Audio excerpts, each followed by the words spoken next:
Now there's some terminology around fractions that some people find confusing, and that is these terms proper and improper. What do these mean? We say a fraction is proper if its numerator represents a smaller whole number than its denominator.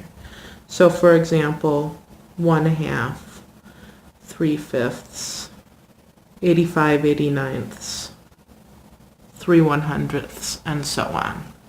We say all the other fractions are improper. For example, 3/2, 5/5, 167/89, 3,512 100ths.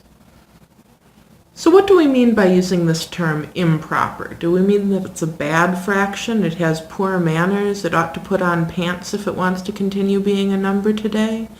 No, we don't mean that it's incorrect in any way. These terms just distinguish fractions of this kind from fractions of this kind. Let's think about why.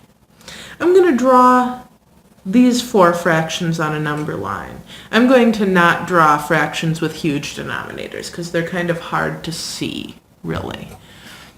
So here's a number line. I'm going to mark the halves and the fifths. So looking at this number line, what do we notice?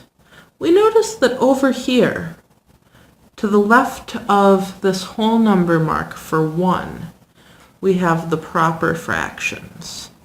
And then starting from 1 and going off to the right, we have the improper fractions.